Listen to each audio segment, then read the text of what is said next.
My father banned me from his wedding because I looked like my mother. Now his new wife won't have kids with him. My dad, Roger, and I were always close growing up. After my mom, Elaine, cheated on him with his business partner when I was 14, he got full custody and we became a team. Every Friday, we'd get takeout from this Cuban place and watch whatever movie I picked. He came to every soccer game, helped with homework he didn't understand, and learned to braid hair from YouTube when I needed it for tournaments. He never said a bad word about my mom, even though she basically disappeared after the divorce to start a new family with the guy she cheated with. We were solid for 8 years. Then he met Brittany at some conference when I was 22. She was 31, worked in pharmaceutical sales, and looked nothing like my mom. Where my mom was tall with dark hair and brown eyes like mine, Brittany was short, blonde, and had green eyes. Dad was 50 and absolutely smitten. I was happy for him because he deserved to find someone after being alone for so long. Brittany seemed nice enough at first. She laughed at his bad jokes, encouraged him to take that promotion he'd been nervous about, and even asked me about college and my plans after graduation. 6 months in, they got engaged. I helped him pick the ring. He was nervous like a teenager, and it was actually cute seeing him that excited about something again. The wedding planning started normal. Brittany asked my opinion on flowers. We went cake tasting together, and she even asked me to give a speech. Dad kept saying how perfect everything was, how this was his second chance at happiness. Then Brittany started making comments. She'd stare at me during dinner and say it was creepy how much I looked like the photos she'd seen. Dad would change the subject. She'd ask if I'd gotten my personality from my mother too. Dad would tell her to stop. She'd wonder out loud if cheating was genetic. Dad would get quiet. 3 months before the wedding, Brittany suggested I might be more comfortable not being in the wedding party since people might think about Dad's first marriage seeing me up there. Dad said that was ridiculous. I was his daughter and obviously I'd be there. Brittany dropped it but started finding reasons I couldn't come to wedding planning meetings. The venue was too far for me to drive after classes. The dress shopping was during my work shift. The caterer tasting was family only. Dad didn't notice the pattern. 2 weeks before the wedding, we had the rehearsal dinner. Brittany had been drinking wine since noon. She pulled my dad aside, but I could hear her from across the room. She said looking at me was like looking at a ghost, that I was ruining her special time, that she couldn't compete with his past when it was standing right there with Elaine's face. Dad told her she was being dramatic. She said he had to choose between his fresh start and his painful history. That's what she called me. His painful history.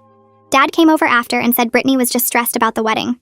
The morning of the wedding, I was getting ready at the hotel with my cousin when Dad knocked. He stood in the doorway and couldn't look at me. He said Brittany was having anxiety about the wedding and thought it would be better if I didn't attend. I laughed because I thought he was joking. He wasn't. He said I could come to the reception later, but not the ceremony because Brittany didn't want my mom's face in her wedding photos. I reminded him my mom hadn't been around for 8 years. He said it didn't matter because I looked exactly like her, and it was triggering for Brittany to see the face of the woman he first married. I asked if he was really choosing his new wife over his daughter. He said I was making him sound like a villain when he was just trying to keep the peace on his wedding day. He said I should understand since I knew how much Mom hurt him. He said seeing me in the church would remind everyone of his failure, and Brittany deserved better than that on her special day. He actually said I could watch from the hotel and he'd have someone stream it for me. I packed my stuff and left while he was getting married. My cousin stayed and told me everything. During the father-daughter dance song, people started asking where I was. Brittany told everyone I had a stomach bug. My aunt loudly asked what kind of father doesn't have his only child at his wedding. My uncle said it was shameful. My dad's own brother gave a speech about family loyalty and looked right at my dad the whole time. The reception ended early because half the family left in protest. Dad called me 47 times that night. I turned my phone off after the first 10 calls. By call 20, I'd blocked his number. Nadia found me sitting on her bathroom floor at 2 in the morning, still in the dress I'd packed for the reception I never attended. She didn't ask questions, just sat down next to me and handed me a glass of water. The next 3 days blurred together in her guest room. My phone stayed off in a drawer. Nadia brought me food I barely touched and sat with me during the hours I couldn't sleep. She'd ask if I wanted to talk, and I'd shake my head because what words existed for this kind of betrayal? The man who learned to braid hair from YouTube videos had chosen a woman he'd known 18 months over the daughter he raised alone for 8 years. Every time I tried to explain it to myself, the logic broke apart. He picked her comfort over my existence at his own wedding. On the 4th day, someone knocked on Nadia's apartment door around 6 in the evening. She went to answer it and I heard his voice from the guest room. Dad sounded tired, asking if I was there, saying he needed to see me. Nadia told him to wait in the hallway. She came back and asked if I wanted her to send him away. Part of me wanted to hide forever, but another part needed to hear what possible explanation he thought would make this okay. I told her I'd talk to him, but not here. We met at the coffee shop 2 blocks from Nadia's place 30 minutes later. Dad looked like he hadn't slept since the wedding. His shirt was wrinkled and he had dark circles under his eyes that made him look older than 50. He ordered coffee neither of us drank and started talking before I even sat down. Brittany's father left when she was 7. She watched her mother fall apart, watched her get replaced by a new family, developed severe anxiety around being compared to previous relationships. Seeing me at the wedding would have triggered all that trauma. The ceremony photos would have been ruined by her panic attacks. He went on for 20 minutes about Brittany's abandonment issues, her therapy history, her fear of being second choice. I listened without interrupting and noticed he never once mentioned me. When he finally stopped talking, I pointed out that I was his daughter and had been part of his life for 22 years. He got this defensive look on his face, the one he used to get when Mom's lawyer brought up things he didn't want to discuss during the divorce. He said I was being selfish, that I didn't understand how hard this was for Brittany, that marriage required compromise. Then he actually said I'd understand when I got married someday, like I was a child who couldn't grasp adult relationships instead of the person who lived through his divorce with him. I stood up while he was still talking, told him he chose someone he'd known less than 2 years over the daughter who stood by him when Mom left. He tried to grab my arm and I pulled away. Left him sitting there with 2 full coffee cups and walked outside where Nadia was already waiting in her car. She drove me back to her apartment and I finally cried, the kind of crying that makes your chest hurt and your throat raw. All those Friday nights with Cuban food, all those soccer games in the rain, all those YouTube tutorials for braiding hair. None of it mattered enough when Brittany decided I looked too much like his first marriage. That evening, Aunt Coraline called to check on me. She'd been trying to reach Dad since the wedding, but he wasn't answering her calls either. Apparently, he'd stopped talking to anyone who criticized his choice at the reception, which included most of his siblings and half the cousins. Uncle Nathan had tried to visit, and Brittany answered the door, said Dad wasn't taking visitors. Coraline sounded worried, but also angry in that way she got when family members acted stupid. She told me I had a place to stay with her if I needed it, that the whole family was on my side. 2 weeks went by with nothing from Dad. No calls, no texts, no attempts to explain himself further. I couldn't keep sleeping on Nadia's couch forever, so I started looking at apartments I could afford on my bookstore salary. Dad had helped me save money after graduation for exactly this kind of situation, though I doubt he imagined I'd be using it to get away from him. I found a studio apartment 15 minutes from work, small but clean, available immediately. The landlord ran my credit and approved me within 3 days. I needed to pick up some stuff I'd stored at Dad's house before I could move in. Box of kitchen supplies, some books, winter clothes I hadn't needed at the school. I drove over on a Tuesday afternoon when I knew Dad would be at work. Brittany answered the door in yoga pants and a tank top, holding a protein smoothie. She looked at me like I was a door-to-door salesman. Said Dad wasn't home. I explained I just needed to grab my boxes from the garage. She crossed her arms and said I needed to schedule visits in advance now, that she couldn't just have people showing up whenever they wanted. People. She called me people. I'd eaten dinner at this house dozens of times over the past year. I'd helped Dad pick out the couch she was probably sitting on every night. She was treating me like a stranger trying to break into her home. I called Dad from my car in the driveway. He answered on the 3rd ring, sounding distracted. I told him Brittany wouldn't let me get my belongings. He was quiet for a second, then said her house rules needed to be respected, that I should have called first. Her house. He called it her house when he'd lived there exactly 2 months, and I'd been visiting his homes my entire life. That felt like another door closing, another way of saying I didn't belong in his new life. I asked when I could come by with advance notice. He said he'd check with Brittany and get back to me. He actually said he'd check with her about when his daughter could retrieve her own possessions. Uncle Nathan called me that night after Coraline told him what happened. He said he'd come with me whenever Dad agreed to let me in, that Dad wouldn't pull any garbage with family witnesses present. 3 days later, Dad texted a date and time. Saturday morning at 9. Uncle Nathan picked me up at 8:45. We pulled into the driveway exactly on time and Dad was waiting by the garage door. He tried to hug me and I stepped back. Nathan gave him a look that could freeze water. The garage was hot and smelled like motor oil. My boxes were stacked in the corner where I'd left them 6 months ago, covered in dust. Dad hovered near the door while Nathan and I loaded everything into the truck bed. He kept trying to make conversation, asking about my new apartment, my job at the bookstore, whether I was still thinking about graduate school. Talking like we were casual acquaintances catching up instead of father and daughter in the wreckage of our relationship. Like he hadn't just erased me from the most important day of his life. Nathan didn't say a word to him the entire time. When we finished loading the last box, Dad asked if we could talk soon. I told him I'd think about it. Nathan started the truck and we left Dad standing in his driveway, still trying to pretend everything was normal. I moved into the studio on a Tuesday afternoon, carrying boxes up 3 flights of stairs because the building didn't have an elevator. The apartment was smaller than I'd expected, just 1 room with a bathroom and a tiny kitchen in the corner. But it was mine and Dad had no say over who could visit or when I could pick up my belongings. I spent the first week sleeping on an air mattress and eating takeout because I didn't own furniture yet. Nadia brought over some dishes her mom was getting rid of and stayed to help me unpack. She asked if I'd thought about talking to someone professional about everything that happened. I told her I was fine, but she gave me this look that said she didn't believe me. That weekend I woke up crying from a dream where Dad was teaching me to ride a bike, and when I looked up, he was gone. I called 3 therapists on Monday, and and the first one had an opening that Thursday. Her office was in a converted house near campus, painted yellow with plants on every surface. She introduced herself and asked what brought me in. I started explaining about the wedding and couldn't stop talking for 40 minutes straight. She listened without interrupting, and when I finally ran out of words, she said something that made my chest hurt. She said Dad's choice to exclude me wasn't a reflection of my worth, but of his inability to stand up to manipulation. She said healthy people don't demand their partners cut off their children, and Dad choosing to comply showed weakness in him, not a flaw in me. I cried for the rest of the session because I'd been carrying this weight that somehow I'd done something wrong by looking like Mom. The weeks passed and October turned into November. Coraline called to invite me to Thanksgiving at her house because she wasn't about to sit at Dad and Brittany's table after what happened. She'd invited Dad too, but he'd already committed to spending the holiday with Brittany's family in Connecticut. I told her I'd come and she sounded relieved. Thanksgiving morning, I drove to Coraline's house and found Nathan already there with his wife and kids. My cousins hugged me and asked where Grandpa Roger was. Nathan told them he was busy this year. We ate turkey and sweet potatoes, and Coraline made Dad's favorite stuffing recipe, but nobody mentioned that he wasn't there to eat it.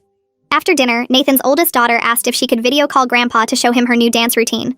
Coraline and Nathan exchanged looks, and Nathan said maybe another time. I helped clean up, and Coraline cornered me in the kitchen. She said Dad had turned down the invitation without even asking if I'd be there, like he'd already decided to keep choosing Brittany's comfort over family. I told her it hurt more than I expected, even though I didn't want to see him anyway. She hugged me and said Dad was making a mistake he'd regret someday, but that didn't make it hurt less right now. The next week, Nadia stopped by my apartment with coffee and said she'd run into someone who knew Brittany from work. The coworker had recognized Brittany's name when Nadia mentioned the wedding situation and said this wasn't the first time Brittany had done something like this.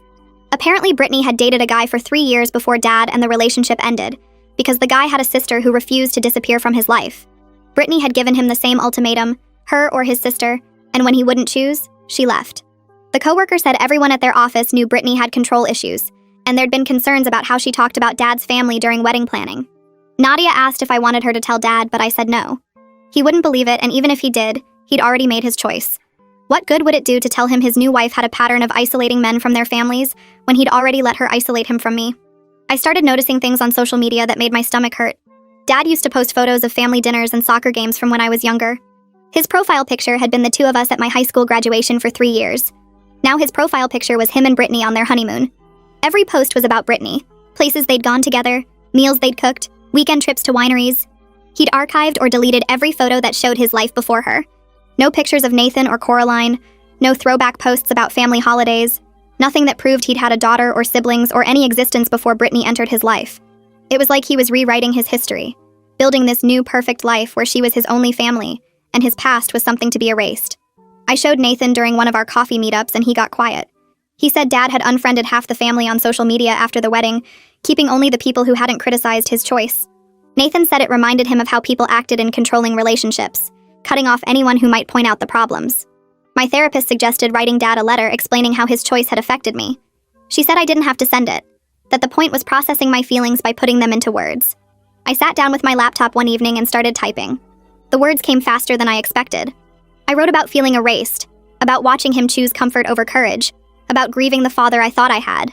I wrote about the Cuban restaurant and Friday movie nights, and how he'd learned to braid hair from YouTube because he wanted me to feel normal after Mom left.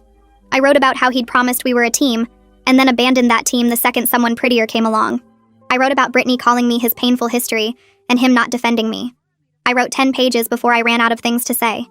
I saved the document but didn't send it. Just writing it made something loosen in my chest. Christmas approached, and I wasn't sure what to expect. Dad had skipped Thanksgiving, and I figured he'd skip Christmas too. Then 2 weeks before the holiday, he texted asking if we could meet for coffee. I stared at the message for an hour before responding. We agreed on the same coffee shop where we'd met before. I got there early and ordered tea I didn't drink. Dad showed up 15 minutes late looking stressed. His shirt wrinkled like he'd slept in it. He ordered black coffee and sat across from me. He said things with Brittany were harder than he'd expected, that marriage was more complicated than he remembered. I asked what he meant, and he talked about little things. Her getting upset when he worked late, her not liking his friends from work, her wanting to spend every weekend just the two of them. He said it like he was asking for sympathy. I waited for him to acknowledge the wedding, but he didn't. He talked about his problems with Brittany without once admitting that banning me from his wedding had been wrong. I asked him directly if he regretted his choice. Dad was quiet for a long time, stirring his coffee even though he hadn't added anything to it. He said he regretted how it happened, that he wished it hadn't been so dramatic, that he wished the family hadn't made such a big deal about it. I asked again if he regretted the actual decision to exclude me. He said he regretted that it hurt me, but not the decision itself because keeping peace with Brittany was important for his marriage. He said marriage required compromise and sometimes that meant making hard choices. I felt something break inside me. I'd been holding on to this hope that he'd come to his senses, that he'd realize what he'd done and apologize and we could fix this. But sitting there listening to him justify choosing Brittany's irrational demands over his own daughter, I realized he was never going to choose me over her comfort.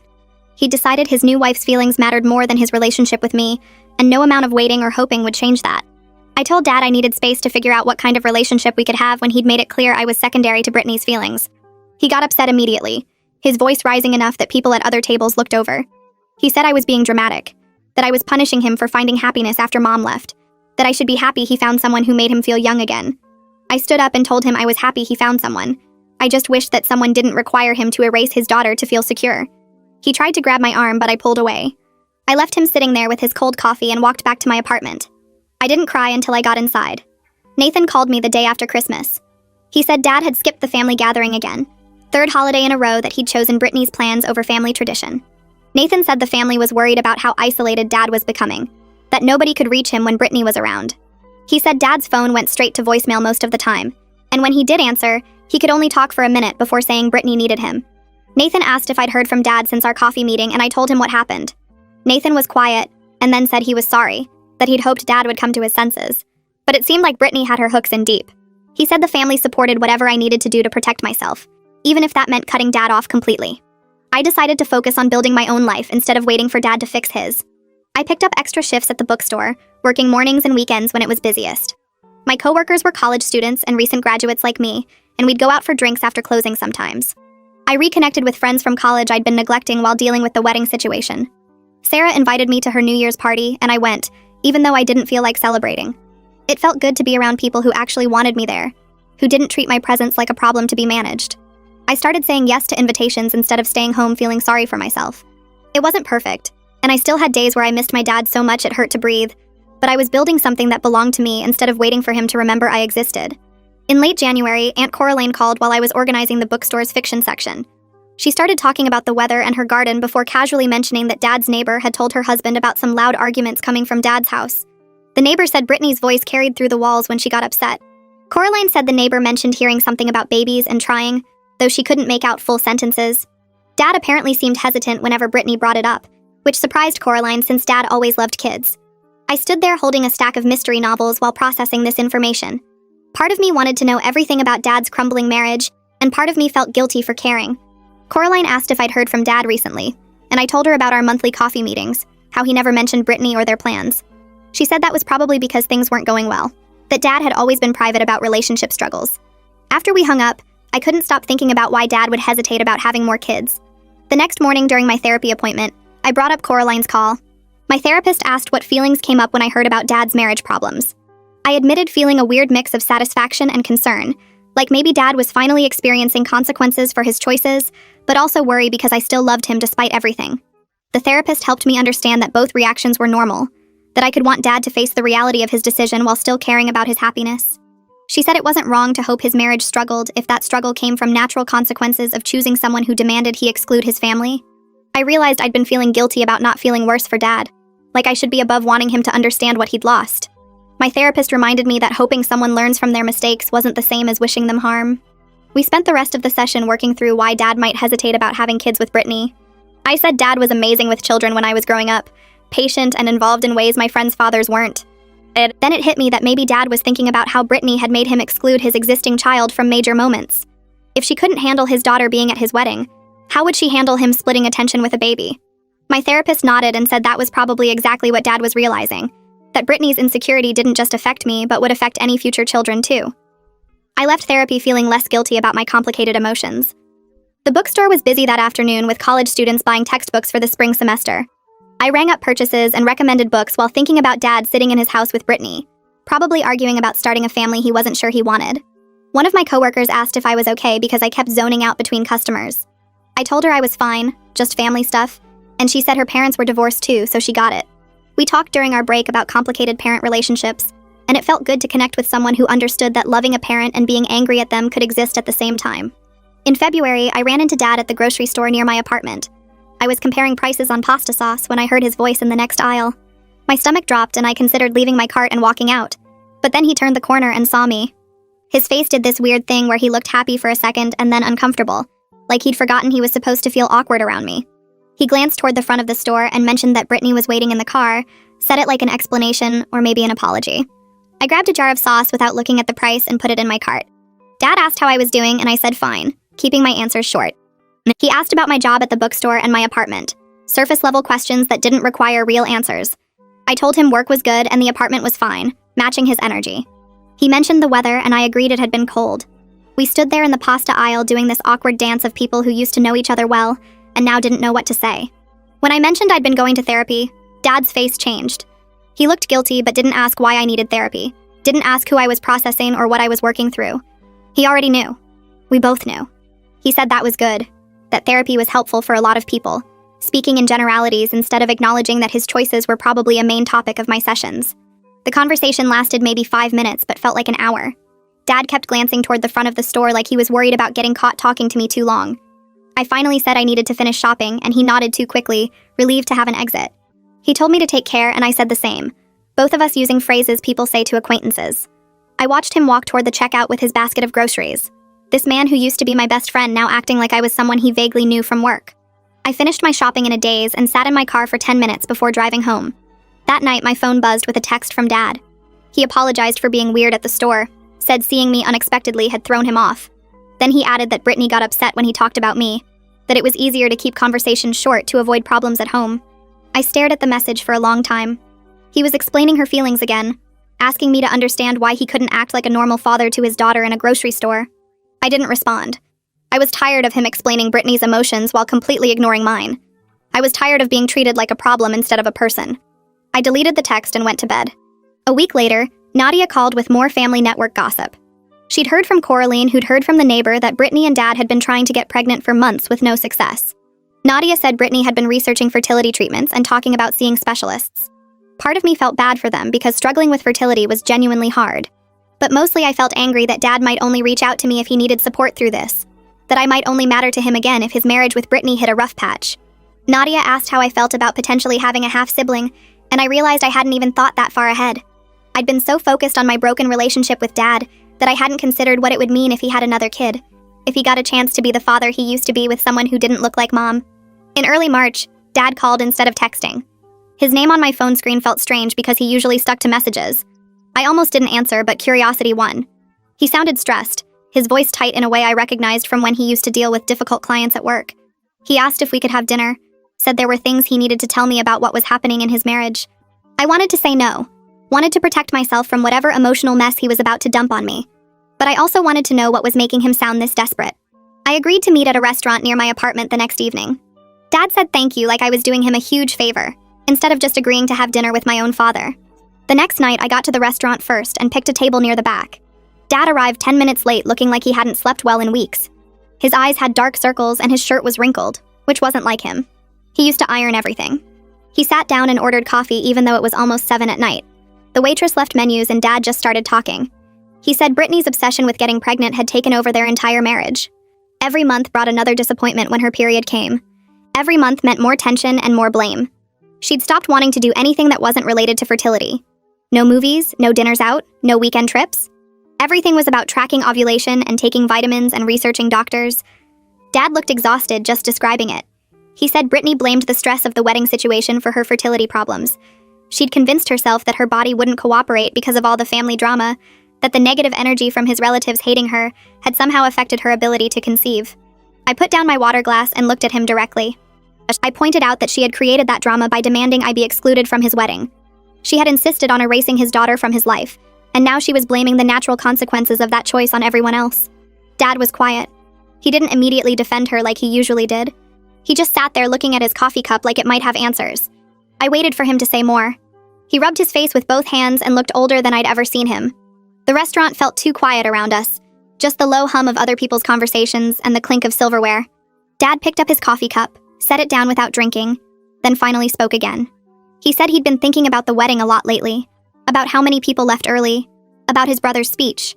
He admitted he'd replayed that morning at the hotel over and over, remembered standing in my doorway unable to look at me. His voice got quieter when he said maybe choosing Brittany's comfort over having me there wasn't the right call. I felt something shift in my chest, but I didn't let it show on my face.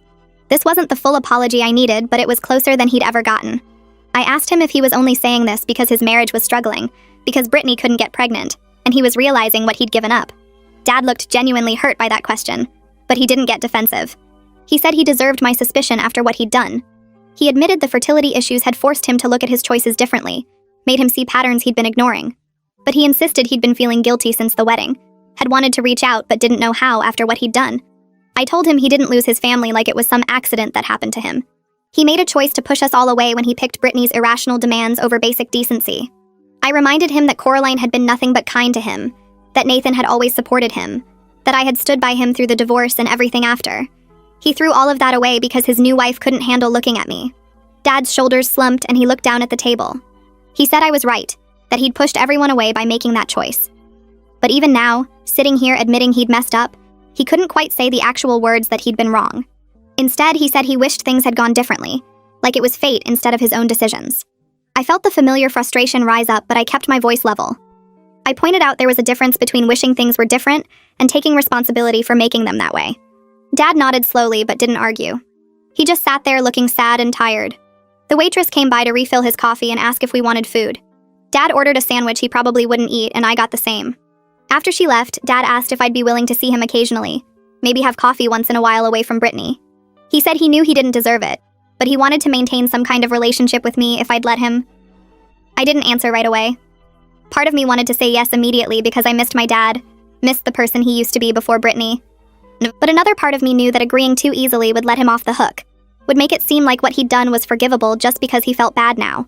I told him I needed to think about it, that I wanted to talk to my therapist before making any decisions about what contact with him would look like. Dad looked disappointed but said he understood. He asked if I'd at least text him after I decided, and I said I would. 2 days later, I sat in my therapist's office going over everything Dad had said at dinner. She asked good questions about what I actually wanted from a relationship with him versus what I felt obligated to give him. We talked about boundaries and what it would mean to see him occasionally without pretending everything was fine. She helped me understand that I could maintain some connection with my father without accepting what he'd done as okay, that having limited contact didn't mean I was saying the wedding situation didn't permanently damage our relationship. By the end of the session, I had a clearer idea of what I could offer Dad without betraying myself. I could see him once a month for coffee in a public place. I wouldn't attend any events where Brittany made me unwelcome or where I'd be expected to act like everything was normal. I wouldn't pretend the wedding never happened or that we were back to how things used to be. If he wanted access to my life, it would be on my terms with clear boundaries. I texted Dad 3 days after our dinner. I kept it simple and said I was willing to meet once a month for coffee, but I wouldn't pretend everything was fine between us. I told him I wouldn't participate in any family events where Brittany made me unwelcome, and that I needed him to respect these boundaries without pushing for more. I hit send and felt my stomach twist with anxiety waiting for his response. It came back in less than 5 minutes. Dad said yes to everything, said he was grateful I was giving him this chance, said he'd take whatever relationship I was willing to have. The relief in his text was obvious even through the screen. Part of me felt good about setting clear terms. Another part felt sad that this was what our relationship had become, scheduled monthly meetings with rules and boundaries instead of the easy closeness we used to have. Our first coffee meeting happened in late March at a place near my apartment. I got there early and picked a table by the window where I could see Dad coming. He showed up exactly on time wearing a jacket I recognized from years ago. We ordered our drinks and sat down, and the first few minutes were awkward. Dad asked about my job at the bookstore, and I told him about the new inventory system we were learning. He talked about a project at work that was giving him trouble. We carefully avoided mentioning Brittany, the wedding, or any family members. It felt stilted and strange, but it wasn't terrible. We finished our coffee in 40 minutes, and Dad walked me to my car. He thanked me again for meeting him and asked if we could do it again next month. I said yes, and drove home feeling weird about the whole thing, like I'd just had coffee with a distant relative instead of my own father.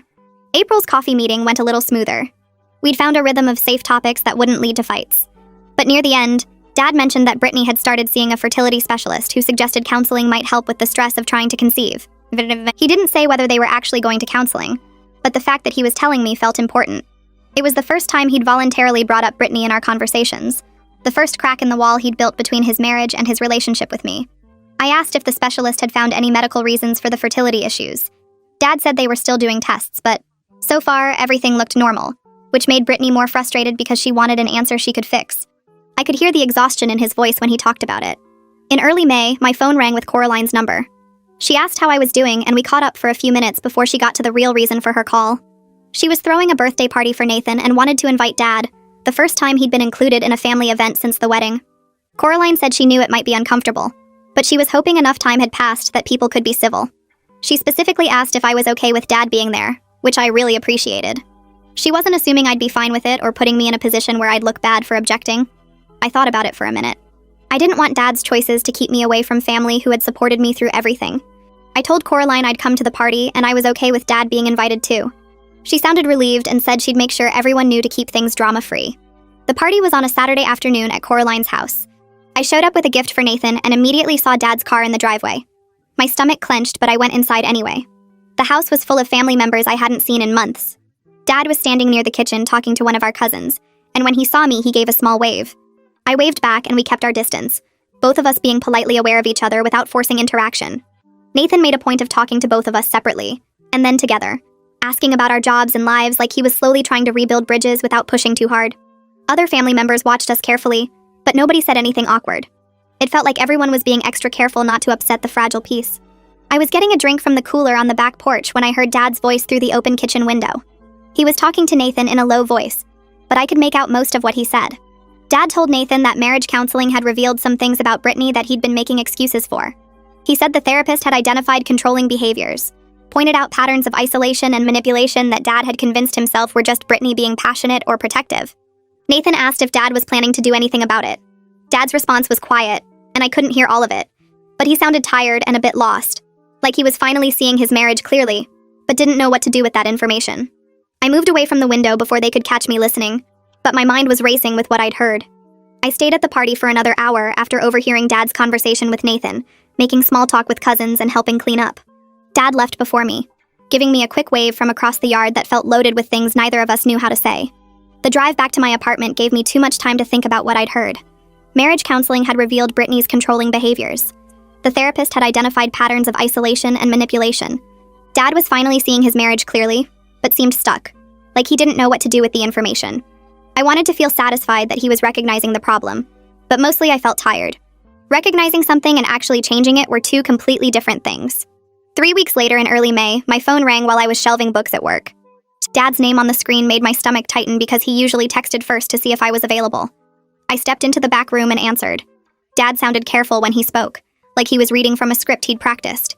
He said Brittany wanted to apologize to me in person, that her therapist had suggested making amends for damaging his family relationships. The words felt hollow even through the phone. I asked if this was Brittany's idea or the therapist's assignment. Dad went quiet for a few seconds before admitting it had come up in their counseling session. So it was a homework task, not genuine remorse. I told Dad I'd think about it and hung up before he could push. The rest of my shift dragged while I debated whether meeting Brittany would accomplish anything real or just give her a box to check on her therapy worksheet. I called Dad back that evening and agreed to meet Brittany, but only with him present and only at a neutral location. We settled on a coffee shop halfway between our places for the following Saturday afternoon. I showed up 10 minutes early and picked a table near the window where I could see them arrive.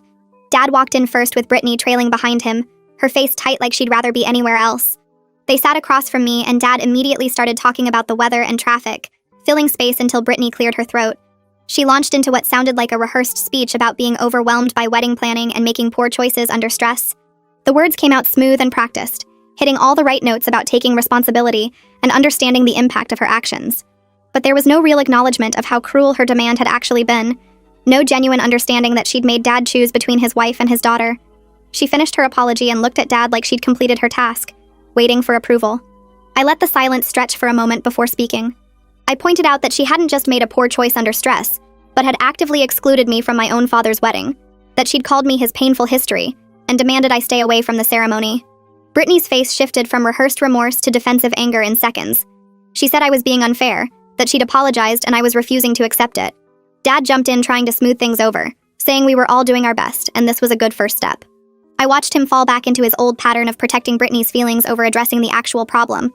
This apology wasn't about Brittany acknowledging what she'd done to our family.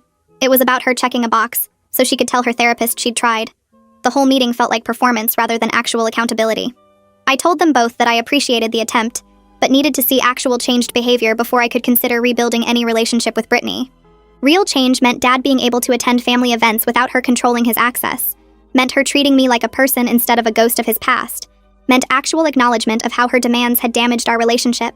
Dad looked disappointed but didn't immediately argue, which was at least different from his previous pattern of jumping to defend Brittany no matter what. Brittany stood up and said she'd done what her therapist asked and couldn't force me to forgive her. She left the coffee shop without looking back. Dad stayed for a few more minutes, apologizing for how the meeting had gone, but still not quite understanding why a rehearsed apology wasn't enough. I left feeling like nothing had actually changed, except now Brittany could tell her therapist she'd tried to make amends. My next therapy session focused on processing the failed apology attempt. My therapist helped me see that Dad's growing awareness of Brittany's issues didn't erase what he'd done, but it might mean he was capable of making better choices going forward. The key word was might. Awareness didn't automatically lead to change, especially when someone was still stuck in the same patterns. I was learning to hold space for both Dad's failures and his potential growth, to not dismiss the small signs of progress while also not accepting them as enough. The therapist said this was healthy boundary setting, recognizing that Dad was responsible for his choices while I was responsible for protecting myself. It felt like walking a tightrope between giving up on our relationship completely and letting him hurt me again by expecting too much too fast. In mid-June, Uncle Nathan called to catch up and mentioned he'd noticed Dad coming to more family events alone lately. Nathan said Brittany claimed social anxiety kept her from attending gatherings, but he suspected Dad was protecting his family time from her control. It was a small shift, but felt meaningful after months of Dad choosing to isolate himself. Nathan said Dad seemed more relaxed at these events, more like his old self when Brittany wasn't around to monitor his interactions. I asked if Dad talked about me at these gatherings. Nathan said my name came up occasionally, that Dad would mention something about my job or apartment, but seemed uncomfortable going deeper, like he was testing the waters of whether the family would accept him talking about me. The family was being cautiously welcoming, not pretending the wedding situation hadn't happened, but giving Dad space to slowly rebuild bridges. Dad texted me in late June asking if I wanted to get coffee, just the two of us. I agreed, and we met at a place near my apartment on a Saturday morning. He asked about my life in more depth than usual, actually listening to my answers instead of waiting for his turn to talk about his own problems. When I mentioned considering graduate school for library science, Dad's face lit up and he started asking questions about programs and specializations. He offered to help research schools like he used to when I was applying to colleges, pulling out his phone to make notes about deadlines and requirements. For 20 minutes, we talked about my future plans and it felt almost normal, like having my actual dad back instead of Brittany's husband. He didn't mention his marriage or Brittany at all, and I didn't ask. We just existed in this bubble where we were still a team figuring things out together. Dad told a story about a difficult client at work who kept changing project requirements, doing an impression of the guy's voice that made me laugh out loud. For a few minutes, it felt completely normal between us, like the past year hadn't happened and we were just catching up over coffee like we used to. Then his phone buzzed and I saw Brittany's name on the screen. Dad's whole posture changed, shoulders tensing as he read whatever message she'd sent. He typed a quick response and put the phone away, but the easy atmosphere was gone. We finished our coffee making awkward small talk and Dad promised to send me the graduate school information he'd found. Walking back to my apartment, I felt this weird mix of hope and sadness. Glimpses of my real dad still existed under everything Brittany had done to isolate him, but those glimpses felt fragile and temporary. 3 weeks later in mid-July, Dad called on a Tuesday evening. He sounded exhausted when I answered, his voice flat in a way that made me immediately worried something serious had happened. He said the fertility treatments weren't working, and Brittany was devastated by another negative test. I could hear genuine sadness for her in his voice, but also this bone-deep exhaustion that went beyond sympathy. He admitted he wasn't sure he even wanted another child at 50, that he'd been going along with the treatments because Brittany wanted them so badly, but his heart wasn't really in it. This was the most honest Dad had been with me about his marriage in months. I asked him directly if he'd told Brittany about his hesitation. Dad went quiet for a long moment before admitting he hadn't, because she was so focused on getting pregnant that he didn't want to add to her disappointment. I pointed out that this was another example of him avoiding difficult conversations to keep peace, exactly like he'd done with the wedding situation. He was so afraid of conflict with Brittany that he couldn't be honest about something as major as whether he wanted more children. Dad went quiet after I said that, staring at his coffee cup like it might have answers written on the bottom. He set it down carefully and rubbed his face with both hands, looking older than I'd seen him in years. When he finally spoke, his voice was rough and tired. He said I was right, that he'd been so scared of fighting with Brittany that he'd just made everything worse instead of better. He admitted he kept choosing her comfort over being honest because conflict felt impossible, like one wrong word would blow up his whole marriage. This was the closest he'd ever come to actually seeing his pattern, to understanding that avoiding hard conversations had cost him almost everyone who mattered. I didn't say anything, just let him sit with that truth while the coffee shop buzzed around us with normal people having normal conversations about normal problems. 3 weeks passed before Dad texted again, asking if we could meet for coffee in early August. I said yes, and showed up at the same place on a Saturday morning. Dad looked rough when he walked in, like he hadn't been sleeping well. He ordered his usual black coffee and sat across from me, fidgeting with the cup sleeve. After the standard questions about my job and apartment, he mentioned his birthday had been the week before. I'd sent a text but hadn't called because I wasn't sure if Brittany would answer his phone. Dad said he'd spent it with just Brittany at home because she didn't want a family party. His voice went flat when he said it, like he was reporting facts instead of talking about something that clearly hurt. I asked if the family had done anything, and he nodded slowly. Aunt Coraline had organized a big gathering at her house with everyone there, all his siblings and their kids and even some cousins who drove in from out of state. Dad hadn't been invited because Brittany said family events gave her anxiety, and he couldn't come without her. He stared at his coffee and admitted he was tired of being cut off from everyone, tired of missing birthdays and holidays and regular Sunday dinners. The sadness in his voice was different from before, less defensive and more just exhausted with how small his world had gotten. I told Dad something I'd been thinking about for months. I said he was allowed to want both things, a marriage and a family, that one shouldn't have to cancel out the other. Healthy relationships don't make you choose between your partner and everyone else who matters. Don't require cutting off your whole support system to keep peace. Dad listened without interrupting, which was new. I said Brittany asking him to isolate himself wasn't love. It was control, and he deserved better than walking on eggshells in his own life. When I finished, Dad nodded like he understood what I meant. But then he didn't say anything about changing things or standing up to Brittany or making different choices. He just sat there looking sad and stuck, trapped in this pattern he could finally see but didn't know how to break.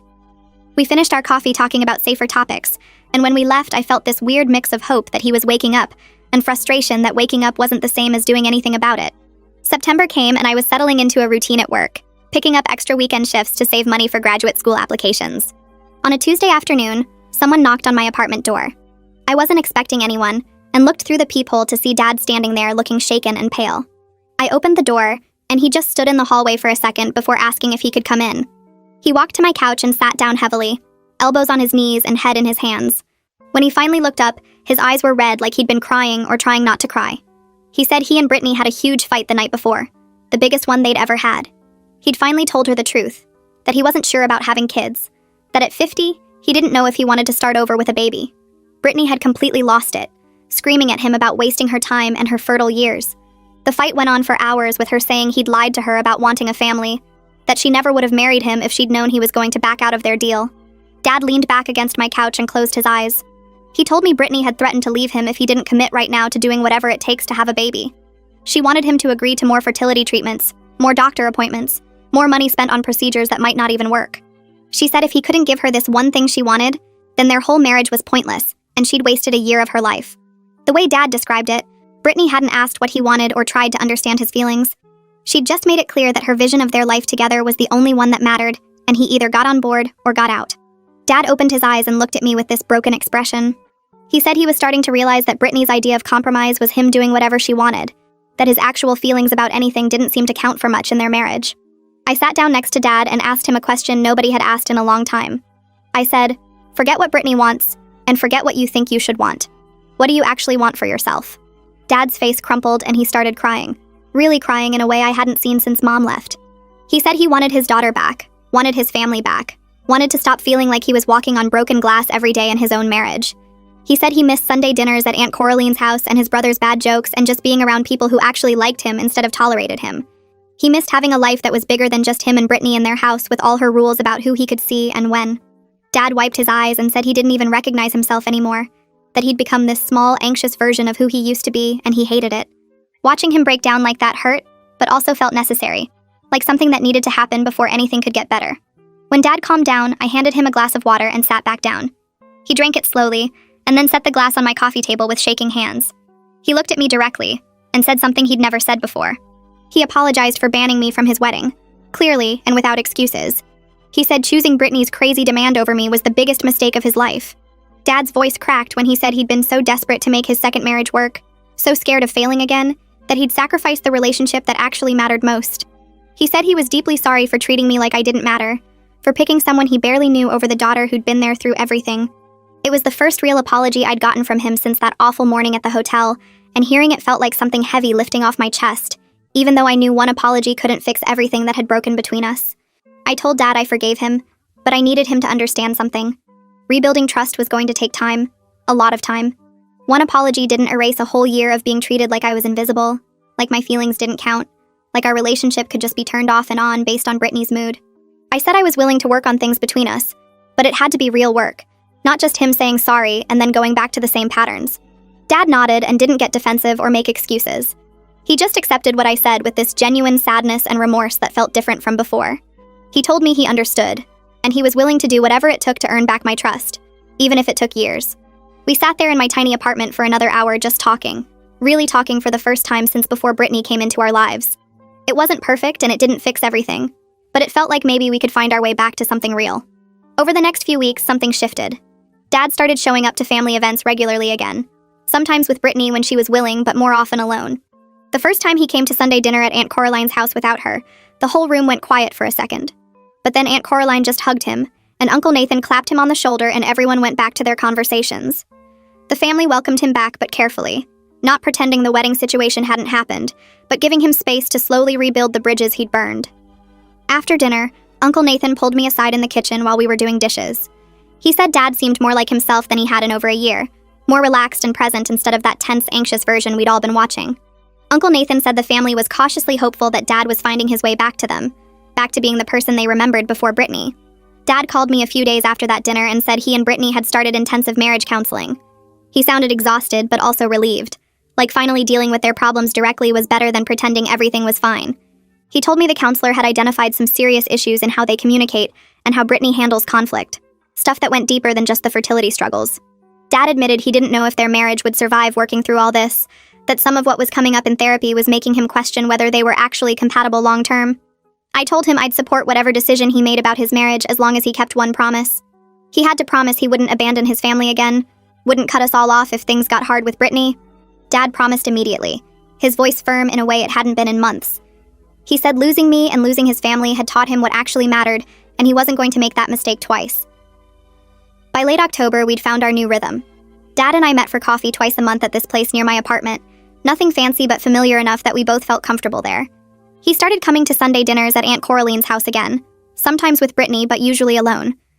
The family welcomed him back without making a big deal about it, just passed him dishes and asked about work like he'd never been gone.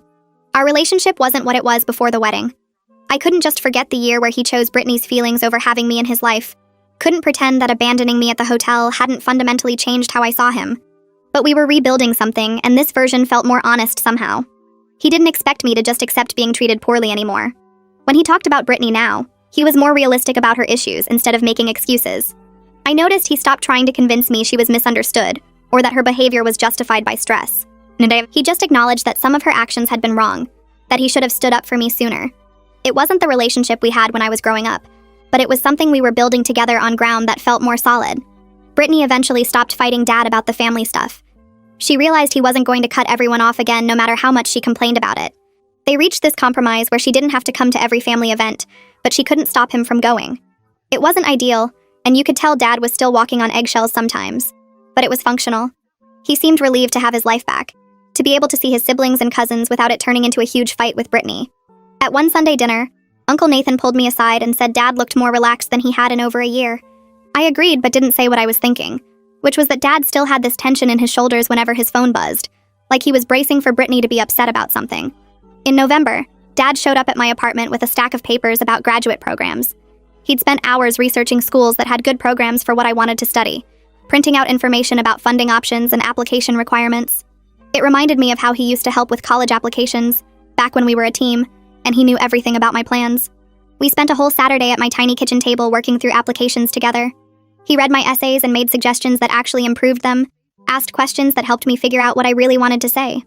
For those few hours, it felt like having my real dad back, the one who used to help with homework he didn't understand and showed up to every soccer game. But I also knew things had permanently changed between us. There was this awareness now that our relationship could be broken, that he was capable of choosing someone else over me when things got hard. I loved him and was glad we were rebuilding, but I'd never fully trust him the same way again. He seemed to understand that without me having to say it. A year after the wedding that broke everything between us, Dad and I were building something new. It wasn't the easy closeness we had before. Wasn't that automatic trust where I never questioned whether he'd be there for me? This version was more complicated, built on both of us being more honest about our limits and needs. I'd learned I didn't need his approval to know my worth, that I could survive him letting me down and still be okay. He was learning that real love means choosing people even when it's uncomfortable, even when your partner wants you to make it easier by cutting them off.